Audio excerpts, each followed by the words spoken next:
નમસ્કાર દોસ્તો, હું છું કૃષ્ણા ગાંધી. આજે તમારા માટે હું એક મોટિવેશનલ સ્ટોરી લઈને આવી છું. મિત્રો, આપણે મિડલ ક્લાસ ફેમિલીમાંથી બિલોંગ કરીએ છીએ. ઘણીવાર આપણા જીવનમાં એવી સ્થિતિ આવતી હોય કે આપણે નાની નાની વાતોથી હારી જતા હોઈએ છીએ. એમાં ખાસ જે ગવર્મેન્ટ જોબની તૈયારી કરતા હોય અથવા કોઈ બીજા ફિલ્ડ સાથે સંકળાયેલા હોય,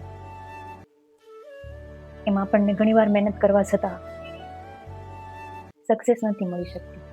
એમાં ખાસ જે લોકો ગવર્મેન્ટ જોબની પ્રિપેરેશન કરતા હોય એ લોકો માટે તો બંધારણ વાંચતા હોય ત્યાં ઇતિહાસ ભૂલાઈ જતો હોય, ઇતિહાસ વાંચતા હશે ત્યાં ભૂગોળ ભૂલાઈ જતું હશે, ભૂગોળ વાંચતા હશો ત્યાં કલ્ચર ભૂલાઈ જતું હશે. મિત્રો, કોઈ નથી સમજી શકતું ને તમારી આ વ્યથાને, પરંતુ હું બહુ સારી રીતે સમજી શકું છું. મેં આ પરિસ્થિતિને ખૂબ નજીકથી એક્સપિરિયન્સ કર્યો છે. તૈયારીના આ દિવસોનો સમય કેમ પસાર થઈ જાય છે, કેટલા વર્ષો વીતી જાય છે, એમનો કોઈ ખ્યાલ નથી રહેતો. તમારા કોલેજ ફ્રેન્ડ્સ હશે, એ લોકો કોઈ પ્રાઇવેટ જોબ સાથે સંકળાઈ ગયા હશે, કોઈ ગવર્મેન્ટ જોબ સાથે સંકળાઈ ગયા હશે, અથવા કોઈ બિઝનેસ સાથે સંકળાઈ ગયા હશે. પણ મારા એટલા વર્ષના એફર્ટ્સ, એટલી મહેનત બાદ પણ હજુ મારા હાથમાં કશું નથી આવ્યું તો ઓબ્વિયસ છે મિત્રો, ટેન્શન થાય. ઘણીવાર એવા દિવસો પણ આવી ગયા હશે કે રાત્રે ભગવાનને યાદ કરતાં કરતાં, માતાજીને યાદ કરતાં કરતાં ખૂણામાં બેસી રડી લેવું પડતું હશે. અને ભગવાનને ઘણીવાર ક્વેશ્ચન પણ થતા હશે, શા માટે મારી સાથે આવું થાય છે? હું એટલી મહેનત કરું છું, એટલા એફર્ટ્સ ડાલું છું, શા માટે મને જ કશું નથી મળતું? શા માટે મારી સાથે આવો અન્યાય થાય છે? આવા પ્રશ્નો તમારા મનમાં પણ ઊભા થતા હશે મિત્રો. હું જે ફિલ્ડ સાથે જોડાયેલો છું યા જોડાયેલી છું, કે હું જે ગવર્મેન્ટ જોબ સાથે જોડાયેલી છું, જો મને એમાં સફળતા નહીં મળે તો હું શું જવાબ આપીશ મારા પરિવારને? કઈ રીતે ઊભો રહીશ મારા સમાજની સામે? મારી આ જે ઉંમર છે એમાં મારે મારા પરિવારનું સપોર્ટિવ બનવું જોઈએ. એના બદલામાં મારે એના ઉપર ડિપેન્ડ રહેવું પડતું હોય મિત્રો, તો ઓબ્વિયસ છે મને દુઃખ થાય, ટેન્શન થાય. પરંતુ આપણે એટલી બધી મહેનત કરતા હોઈએ, એટલા બધા એફર્ટ્સ ડાલતા હોઈએ, તો પણ હજી આપણા હાથમાં કશું નથી. આપણા માતા પિતા રાત દિવસ એક કરી, ખૂબ જ સંઘર્ષ કરી, તડકામાં એ લોકોનું ચામડું બાળી, કાળી મજૂરી કરીને આપણને પૈસા મોકલતા હોય તો ઓબ્વિયસ છે આપણને ટેન્શન થાય. એવી રીતે હું પણ ગઈકાલે ટેન્શનમાં હતી. ત્યારે મને મારા બાએ એક સ્ટોરી સંભળાવી અને મને એવો વિચાર આવ્યો કે એક્ઝામના આ દિવસોમાં જો હું ટેન્શનમાં છું તો મારી સાથે તૈયારી કરતા એવા કેટલા વિદ્યાર્થી મિત્રો હશે જે પણ ટેન્શનમાં હશે. મને જેવી રીતે બા માધ્યમ મળ્યું એવી રીતે એમના માટે કોઈ નહીં હોય. તો બાના માધ્યમથી જે સ્ટોરી સાંભળી અને મને જે મોટિવેશન મળ્યું, હું આશા રાખું છું કે મિત્રો તમને પણ થોડુંક મોટિવેશન છે એ મળે. તેના માટે હું એક સ્ટોરી લઈને આવી છું, તમે સાંભળો. એક ગામ હતું ને ગામમાં બે ભાઈ રહેતા હતા, ખેડૂત ભાઈઓ હતા. પછી એને મોટાને બહુ સારું હતું, નાનાને ગરીબ સ્થિતિ હતી. મોટો સંપત્તિ વાળો હતો, એને રાહો જલાલી નાખ્યા માગ નહીં. નાનાને કોઈ કઈ આપે નહીં, કાંઈ વસ્તુ કોઈ લેવા જાય તોય ન આપે. એમ કે આ ક્યાંથી આપવાનો છે? છોકરા ભૂખ્યા રહી જાય, ખેતીમાં કંઈ પાકે નહીં. એમાં એવો તહેવાર આવ્યો, મોટા ભાઈને ઘરે ઉત્સવ કર્યો મોટો જબરો, આખો ગામ ધુવાડો બંધ કર્યો, આખા ગામમાં નોતરા દીધા. પછી એના ભાઈને ઘરે ન દીધા નોતરા, એને ઘરે ન કે એ લજાવશે આપણને, એને નથી આવું, એને ન કીધું. પછી છોકરાઓ તો કંઈ સમજે નહીં, ગામમાં આખું જમવા જાય. છોકરાઓ એમ કે મોટા બાપાને ઘરે જમવાનું, મોટા બાપાને ઘરે જમવાનું. કે બાઈએ એમ કીધું, એની છોકરાની માએ કે આપણે ન જવાય, પહેલાં ન ખવાય, આપણે છેલ્લે ખવાય, એટલે આપણે ઘરના કહેવાય તો હમણાં પછી જાઉં. બધું પચી ગયું, કાંઈ તોય કાંઈ છોકરા સમજે? છોકરાની તળપથી ભૂખ બહુ, બિચારા ભૂખ્યા શું કરે કે એની માં તપેલું લઈને ગઈ કે લઈને જાઓ, ઓલા માગવાવાળા બેઠા છે ત્યાં જાઓ તો મને થોડુંક આપે, તો એવું આટલું જૂઠું છોકરાને ખવડાવું તો એની ભૂખ મટે. તે ત્યાં જઈને બેઠી, બધું હાથ પગ ઢાંકી દીધા, બેઠી ત્યાં લાશ કાઢીને કે એને જેઠાણી તોય ઓળખી ગઈ કે ત્યાં આવી.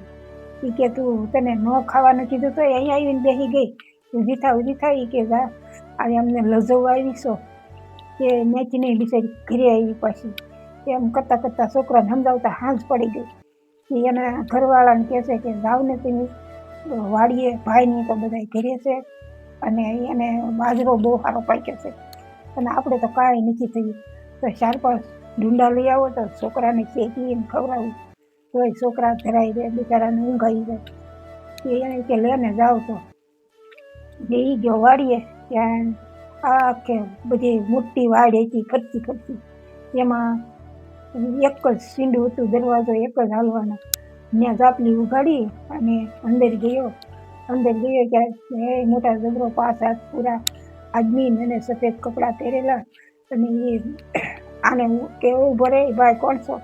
કે હું મારા ભાઈનો ભાઈ છું. કે હું આ બાજરો હું લેવા આવ્યો? કે હું આ બાજરાના ડુંડા લેવા આવ્યો છું, મારા છોકરાને પૂછ્યા છે ને. કે પણ હું તારા ભાઈનો ભાગ છું, તને ડુંડા લેવા નહીં દઉં. ઘરે આવ્યો ને ત્યાં બાઈ કે અરે 2-5 ડુંડા ન લાવ્યા? કે પણ એના ભાગે મને લેવા ન દીધા. તો કે હવે શું કર્યું? તો આ છોકરાને ખવડાવવું હું? કે સવાર પડ્યું, છોકરા તો પાણી પીને પી ગયા. સવાર પડ્યું ને હાલતો છો કે હું જાઉં છું ભાગ જગાડવા, હવે જીવતો હોય તો પાછો આવી જાવ સૌ. કે હાલતો છો સવારમાં વહેલો, કોઈ પાળે નહીં. એમ હાલ્યો જાય છે કે ખૂબ દૂર ગયો તો એક ગામ આવ્યું. ત્યાં રાજા એક રાજ કરતા હતા. એ રાજાને ડેલીએ જઈને બેઠો. રાજા ડેલીમાં બેઠા હતા, ત્યાં પાસે જઈને બેસી ગયો. તો કે આ જોવાને આવી કે થાકી ગયેલો લાગે છો? હવે કેમ પા જવું? તો કે મારે ભાગ જગાડવા. અરે ગાંડા, ભાગ જગાડ્યા જાગે એની એસી કરી દાંત થઈ ગયા એના. જે ભાગ તો એની મેળે જાગે, કાંઈ જગાડવા જોઈએ? તો કે હા હું જાઉં છું. તો કે તારા ભાઈને પૂછી જોઈજે ને કે આ મારે બંગલો સણું કેમ પડે છે. તો કે પૂછી જોઈશ. કે પછી પાણી પીને થાક ઉતરી ગયો ને હાલતો છો. ત્યાંથી ઉઘાડે પગે નહીં, ચંપલ, ફાટેલા લુગડા અને હાલ્યો જાય છે. ત્યાં ઘણો દૂર ગયો ને રોંઢો થઈ ગયો ને વાડી આવી એક પટેલની. કે કો હકતા હતા, ન્યાય ગયો. ત્યાં જઈને સાંયે બેઠો ઘડી, પછી પાણી પીધું. તો એ કોહવાળા ભાઈએ પૂછ્યું, જુવાન કેમ પા જવું? કે જાવ છું ભાગ જગાડવા. અરે ગાંડા, એ કે ભાગ કઈ જગાડ્યા જાગે? કે ભાગ તો એની મેળે જાગે. કે જાવ સૌ મારે ભાગ જગાડવા હુતા છે મારા ભાગ. કે તો એક મારો સંદેહો લેતો હતા ને, મારો પૂછતો હોય આંબાની કેરી કોઈ ખાતું નથી, જનાવરે નથી ખાતા. એમાં જોતું પૂછીને પૂછતો આવી છે કે હો એ નથી હાલતો છો. હાલતા ખૂબ હાલ્યો ને થોડોક સમય રહ્યો, પાછક વાગી ગયા અને ડુંગરો મોટો જબ્બર આવ્યો અને એમાં વડલો એક ત્યાં અને સાંયડો ખૂબ સારો. એની માથે એક માળો, એમાં હંસ ને હંસલી 2 રહે. એમાં એને 2 બચ્ચા. ત્યાં જઈને બેઠો. હંસ ને હંસલી સારો ચરવા વી ગયા અને આ બચ્ચા એકલા હતા. એમાં મોટો શ્રાપ માથે ચડ્યો બચ્ચાને ખાવા. અને બચ્ચા રાડે નાખે, કેટલો કકળાટ કરે. ત્યાં જાગી અને જોવા ગયો ને ઊભો થઈ. જનાવર બોલે છે તો જોયું તો મોટો યારું ભાડ્યો.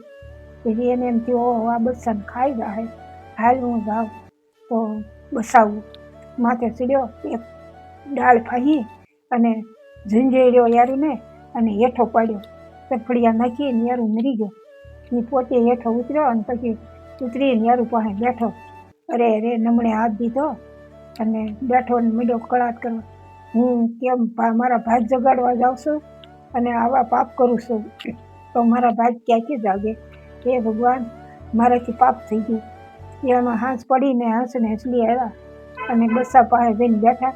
તો બચ્ચા કહેવા માંડ્યા, જો આજ તો અમને ઓલો યારું ખાઈ જાત. પછી એને ઓલા ભાઈએ બસાવ્યા. તે એ હંસ હેઠો આવ્યો અને એને કહેવા માંડ્યો કે ભાઈ તું કોણ છો? કે હું કાળા માથાના માની છું. એ કે કેમ આવ્યો અત્યારે અહીંયા? તો કે હું મારા ભાગ જગાડવા જાઉં છું, પણ આવા પાપ કરું તો મારા ભાગ ક્યાંથી જાગે? તો હંસ બોલ્યો કે તારા ભાગ ક્યાં છે તને ખબર છે? એ કે મારા ભાગ ક્યાંય ખબર નથી પડી, ક્યાંક દરિયાના બેટમાં છે, પણ મારે ત્યાં જાવું કઈ રીતે? તો હંસ એને કહેશે કે મારી પાખ માથે બેસી જા અને હું તને મદદ કરું. તો એને હંસની માથે બેઠો અને એ હંસ ગયો એને લઈ દરિયામાં. એ દરિયાની વચ્ચે એક પહાડ હતો, એમાં વડલો હતો અને એના ભાગ ત્યાં સૂતા હતા. તો ત્યાં એ લાંબી હોડ તાણી એ સૂતા હતા પન્યું ઓઢીને ધોળા કપડાં પહેરેલા. પછી જઈને ત્યાં બેઠો અને ઓલો અહીંયા એ નીચે ઉતર્યો. નીચે ઉતરીને પછી એને ભાગ પાસે બેઠો ને પછી એનું દુઃખ કહેવા મળ્યું, મારે એટલું દુઃખ છે, મને કોઈ ગામમાં ખાવાનું આપતા નથી, મારી ખેતીમાં થતું નથી, કોઈ મને ઉછીનું નથી આપતા, કોઈ બોલાવતા નથી, હું હાલો જતો તો અવળા ફરી જાય છે અને તમે અહીંયા સૂતા છો, મારા છોકરા ભૂખ્યા છે, મારથી જોવાતું નથી. પછી એ ભાઈ કે ઓહો મને બહુ ઊંઘ આવી ગઈ, તો તું હવે જા, હું તારી પહેલાં કોઈ દિવસ કે જા. પછી એ ભાગ્યો જાગ્યા અને ઓલો હંસ પાસે જઈને એની પાક માટે બેસી ગયો અને પાછો એને બદલે ઉતાર્યો અને ત્યાંથી કે હસે એને મદદ કરી. પછી એ ત્યાંથી હાલતો થયો, વાડીએ આવ્યો અને ખેડૂને કીધું કે એલા એ કે તું તો કે તારા તો થાક ઉતરી ગયો હોય, એવો લાગશો કે જેવો તો એ તો કે થાકી ગયો હતો. એ કે એટલે હું મારા ભાઈ જાગ્યા કે તારા ભાઈ જાગ્યા? એ કે હા મારા ભાઈ જાગ્યા કે તે મારા આંબાનું પૂછ્યું? કે હા મેં આંબાનું પૂછ્યું કે શું કીધું? કે એની હેઠે 7 સરું દાચેલા છે, એ તમે દાનમાં દઈ દેજો અને ગાયું નીણ નાખજો, 84 કરજો, સાધુ બ્રાહ્મણ જમાડજો, તો તમારા આંબાની કેરી મીઠી થઈ જશે અને તમારા આંબા કે બધા જનાવરે ખાશે ને માણસો ખાશે. કે તો તને રોકવો પડશે, તને જવા નહીં દેવો. આ હાસો છો કે ખોટો? તારા ભાઈ જાગ્યા હશે તો હાસું નીકળશે. ગામમાંથી આવ્યા માણસોને બોલાવ્યા, ખોદવા મળ્યા, ત્યાં હોનાના સિક્કાવાળા 7 સરું નીકળ્યા. કે હાસો માણાના ભાઈ જાગ્યા કે તો કે આલે 3 સરું તને દઈ દઉં. તો કે પણ મારે શું કરવા, હું કેમાં લઈ જાઉં, આકામાંથી ઉપડે ને. તો કે હું ગાડું દઉં અને તને આ બળદી દઉં અને એમાં બેસીને તું જાગી. એને 84 કરીને રામ ધુવાડો કર્યો, ગાયોને નીણ નાખીને સાધુ બ્રાહ્મણને દાન કર્યું, ખૂબ ધામધૂમ કરી. પછી ગાડું લઈને હાલતો થયો, ત્યાં આવ્યો રાજાની ડેલીએ. ત્યાં જઈને હાથ કર્યો, બાપુ કે હાલે મારો જ્યોતિ તો કે પગમાં જોડાય નહીં, પાતળ લુગડા અને આવ્યો તો કે ગાડું લઈને આવ્યો. કે બાપુ એ કે મારા ભાઈ જાગ્યા હો. કે તારા ભાઈ જાગ્યા? કે હા. તો કે મારા બંગલાનું પૂછ્યું? કે હા. એને એમ કીધું એક દીકરીના પૈસા લીધા છે, એનો બંગલો બનાવે છે અને આ બીજીના લેવાના છે ડબલ, તો એને ધોળા ધરને દઈ દેજો તો તમારો બંગલો રહેશે, નગર તમારો બંગલો નહીં રહે. તે એને એમ કીધું હવે તારી દેખો કોઈ ક્યાંથી સારો માણસ મળે તો તને જ આ દીકરી આપી દઉં. કે મેં અહીંયા એને રોકી પાડ્યો અને લગ્ન કર્યા અને પછી એને ખૂબ દીધું, બાઈને કરિયાવરે ખૂબ દીધો દીકરીને. અને અઠવાડિયે ઘરે આવ્યો, પાદર વિતર્યો, ત્યાં ગામ લોકો કહેવા કોકનું ખાતર પાડીને આવ્યો છે, કોકની ચોરી કરીને આવ્યો છે. અને આને કે ત્યાં ગામમાં વાળા પૂછે કોક એના ભાઈબંધો દોસ્તારો, પેલા એ કે આ શું બધું? તો કે મારા ભાઈ જાગ્યા હો, મારા ભાઈ જાગ્યા. એને ઘરે કેવરાવો, મારા હામિયા કરે અને ધામધૂમેથી આ રાણીને પોખવાના છે, કે આ રાજની કુવરી છે. પછી એને બાઈ કે પણ મારે હું ઓવડો ઓઢીને બેઠી છું, કે કપડાં નથી ને હું કેમ ત્યાં હામિયું લઈને જાઉં. કે એને એ આવું આવી ગયા આંખમાં. તો એને એમ કીધું કે એ કેમ આવે, કે કપડાં નથી એને.